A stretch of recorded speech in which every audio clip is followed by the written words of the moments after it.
Retrouvez Ça va chez vous avec Vogelis, groupe Estoria. Habitez comme vous voulez.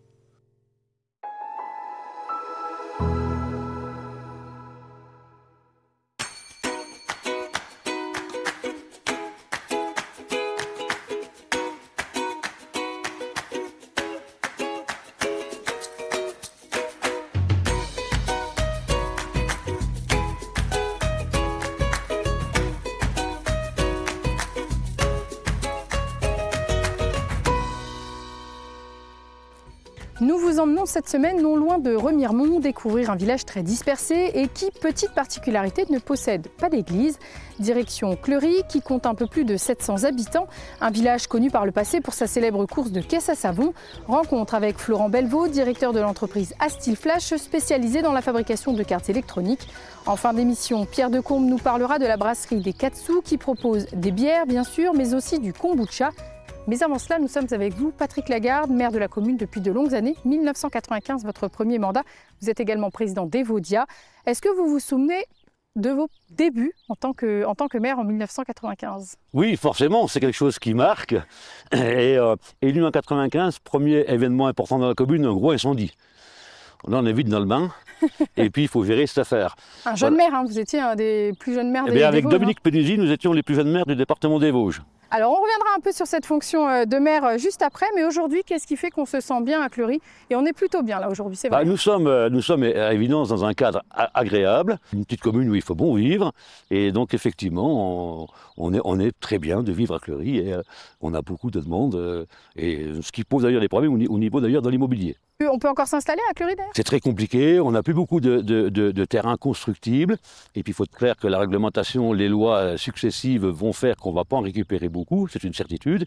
Et puis la grosse difficulté, c'est que quand les maisons se vendent, on bénéficie, entre guillemets, parce que c'est vraiment pas un bénéfice, des tarifs de Gérardmer, puisqu'on est tout près de Gérardmer. Donc géographiquement, c'est quand même extrêmement intéressant, mais au niveau immobilier, c'est un peu plus compliqué, parce que les maisons se vendent tout de suite et très cher.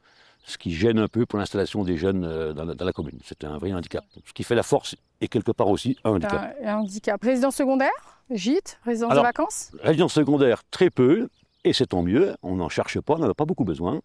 Et maintenant, la tendance, c'est justement les gîtes, parce qu'on a eu les problématiques sur Gérardmer, etc. Et donc les gens se décalent un petit peu de Gérardmer et créent des gîtes ici, ce qui n'est pas non plus pour nous un objectif. Une fois, c'est pas comme ça qu'on aura avec des gîtes qu'on aura des gosses à l'école. Alors vous parliez d'enfants, l'importance d'avoir des enfants à l'école. Une cinquantaine, un peu moins d'une cinquantaine? Oui, on a diminué un petit peu, oui, on est autour de 40 enfants à l'école. Quand j'étais élu maire en 95, il y en avait 86.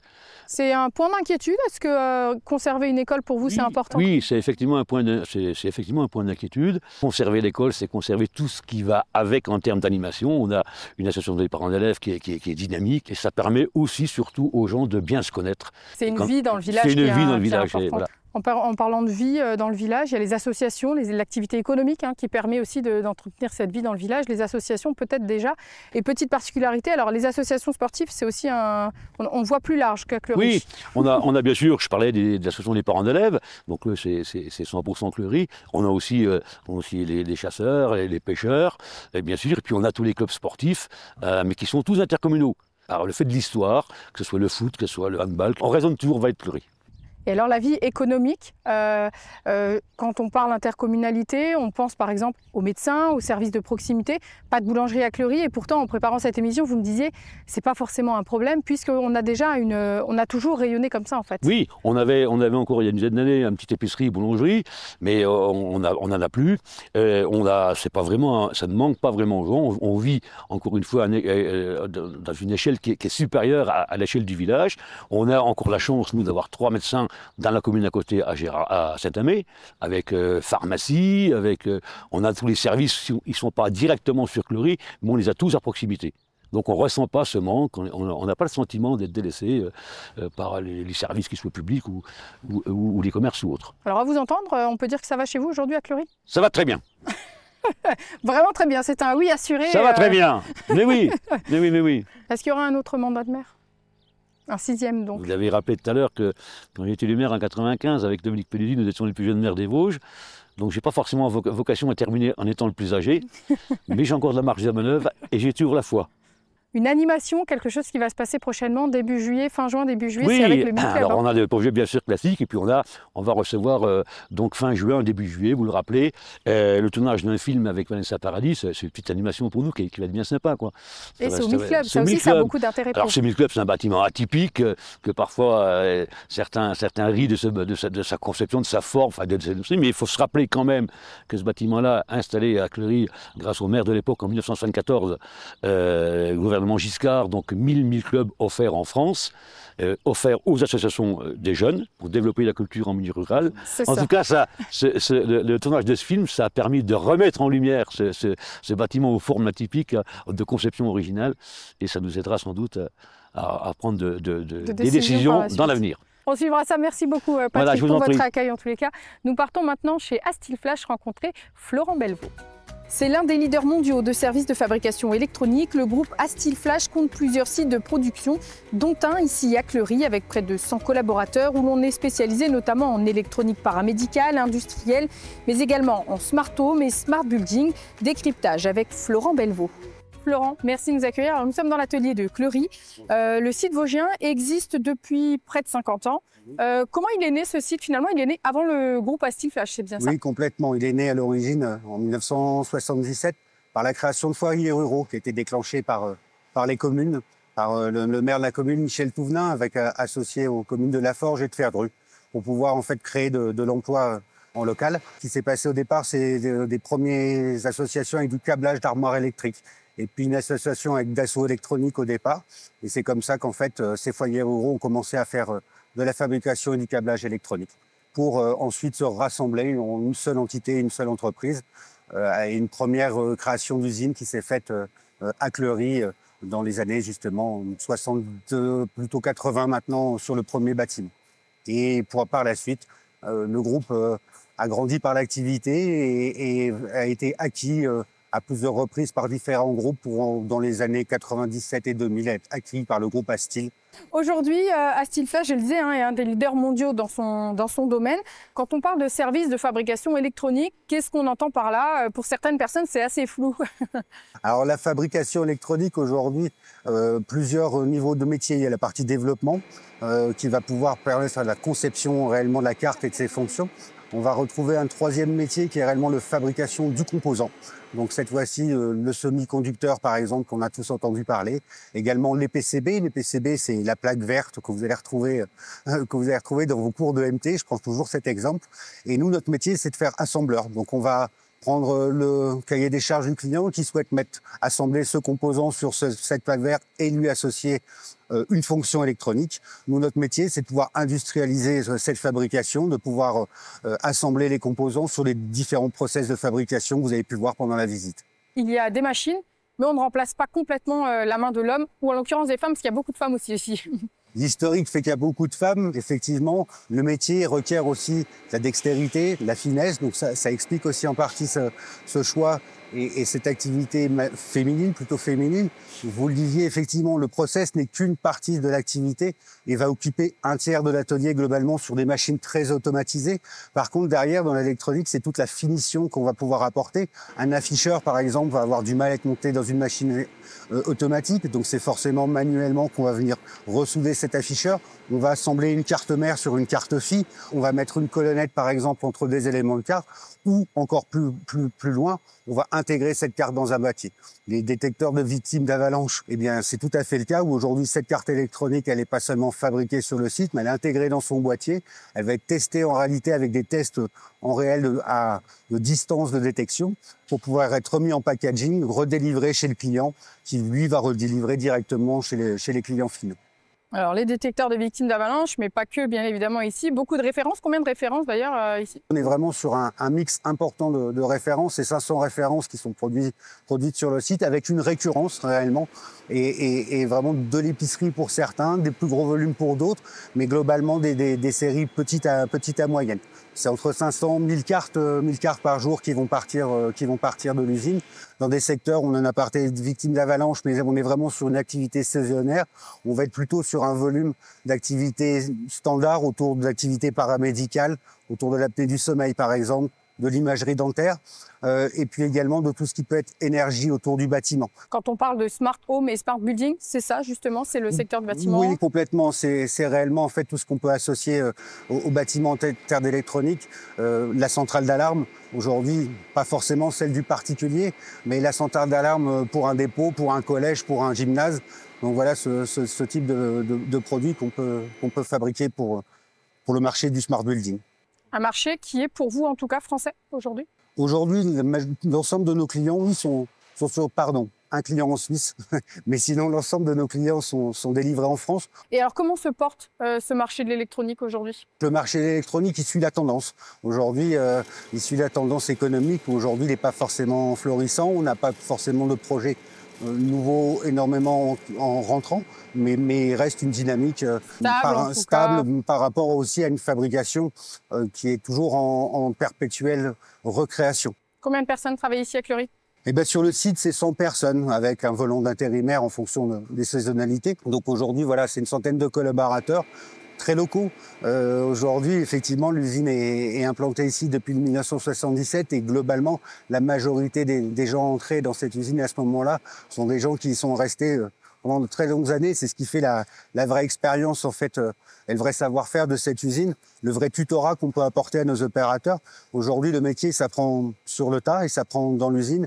Et aujourd'hui, le savoir-faire et l'expérience qu'on a au travers de collaborateurs qui ont 30, 35 ans d'expérience dans cette même entreprise permet d'assurer ce savoir-faire. Écoute, on vous souhaite encore 50 belles années. Alors, merci beaucoup Florent pour votre accueil. Nous partons maintenant à la brasserie Dekatsu, rencontrer Pierre Descombes. L'aventure a démarré en 2019 du côté de Veucou. Depuis, la brasserie Dekatsu a déménagé à Clery et est devenue la coopérative Atelier des fermenteurs, puisque les 4 associés produisent bière mais aussi du kombucha, le tout en bio quand cela est possible avec des partenaires locaux. Pierre, merci de nous accueillir à la brasserie Dekatsu. Alors 2019, je le disais, le début de l'aventure à Veucou. Vous l'avez rejointe en 2020, cette aventure. La brasserie Dekatsu, son histoire, c'est quoi finalement?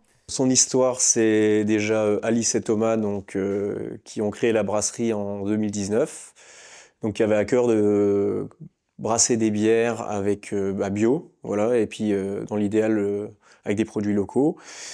Et donc, en parallèle, Romain et moi, on avait un petit projet de brassage de kombucha, et c'est un peu comme ça qu'on s'est retrouvés à s'associer, donc à se projeter dans une association et donc une coopérative dès 2020, et donc la coopérative a vu le jour en 2021. Vous fabriquez ici à Clery de la bière uniquement, le kombucha est lui fabriqué au syndicat, hein, c'est bien ça, on va en parler tout à l'heure. Pourquoi? Parce que tout ne peut pas être fabriqué ici, tout simplement? Alors pour plusieurs raisons, déjà pour une question de place, on n'a pas du tout la place pour produire, stocker de la bière et du kombucha. Et une autre raison encore plus importante, c'est que c'est pas du tout les mêmes organismes et levures. Et du coup, il y a des risques d'infection croisée, notamment pour la bière. En fait, c'est si on produit du kombucha et de la bière sur le même endroit, il faut vraiment faire ultra attention, avoir des dispositions vraiment particulières pour éviter justement que la bière tourne au vinaigre, parce que c'est carrément le risque. Alors avant de parler des bières, un mot sur le kombucha tout de même.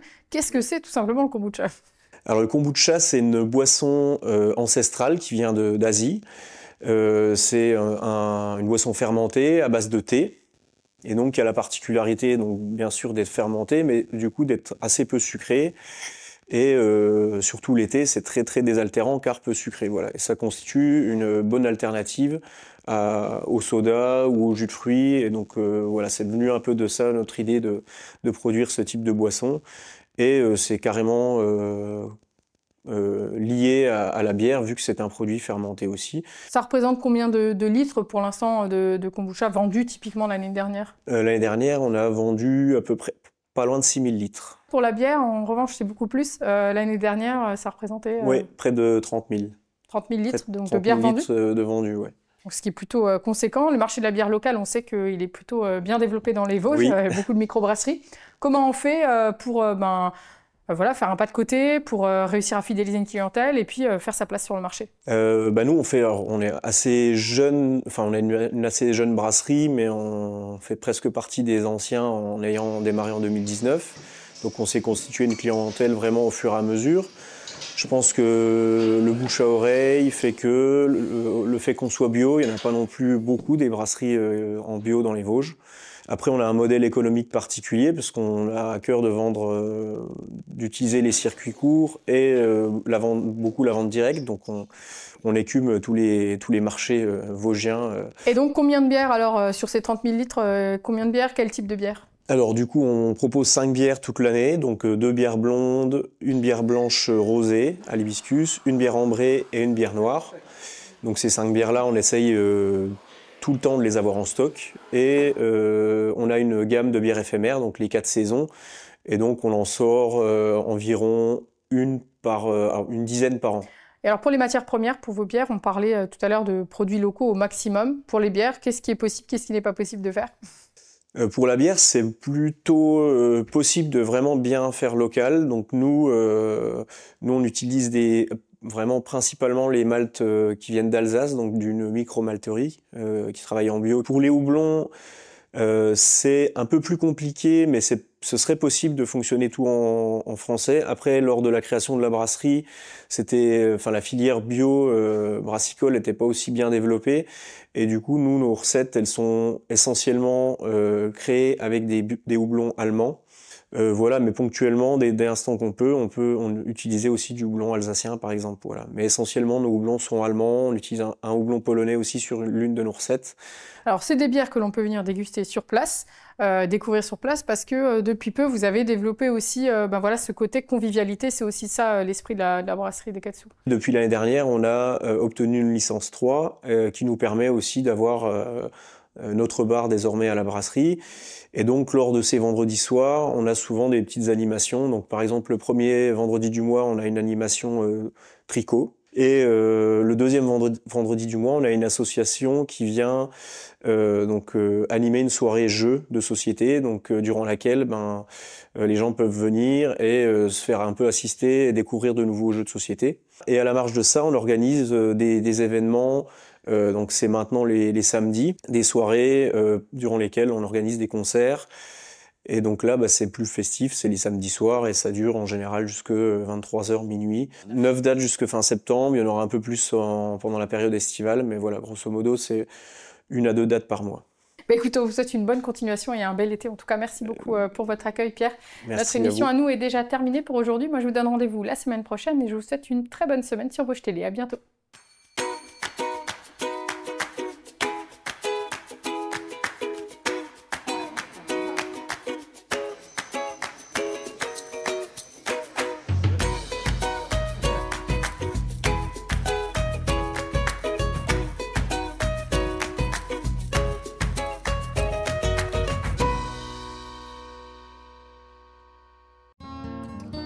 C'était Ça va chez vous avec Vosgelis, groupe Estoria, habitez comme vous voulez.